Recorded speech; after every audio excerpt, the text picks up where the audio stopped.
গতকাল ছিল পয়লা বৈশাখ, পয়লা বৈশাখ। আমি আর আমার বন্ধু গেছিলাম ব্যারেজে বিসর্জন ঘাটে। তো মাঝে মধ্যেই যাই আমরা হাওয়া খেতে আর ফুচকা খেতে আর কি।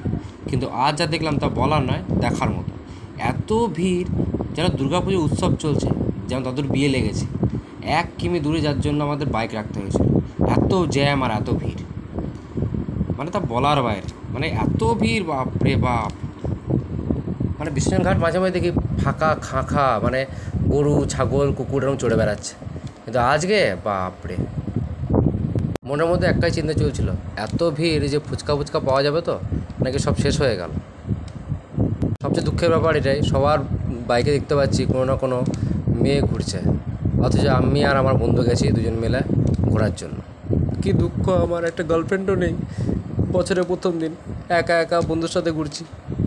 কোনো মেয়েও দেখলাম না যে পাতা দিচ্ছে বলে। এতটাই পোড়া কপাল আমার।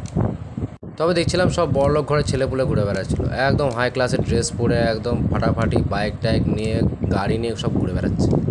ব্যাপার স্যাপারই আলাদা একেবারে। যাই হোক, এসবের মাঝে আমরা মহা গরিব দুইজন ঘুরে বেড়াচ্ছিলাম আর কি। ঘুরতে ঘুরতে হঠাৎ করে একটা দৃশ্য আমার চোখে পড়লো। কী দৃশ্য?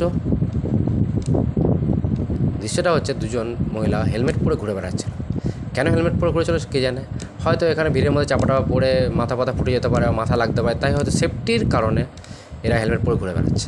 আচ্ছা, ঘুরে বেড়াচ্ছে মানছি, কোনো অসুবিধা নেই, কিন্তু তার সঙ্গে সেলফি, হেলমেট পরে এইভাবে কে সেলফি তোলে ভাই?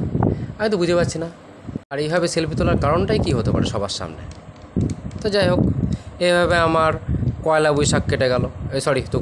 পয়লা বৈশাখ কাটলো আর কি।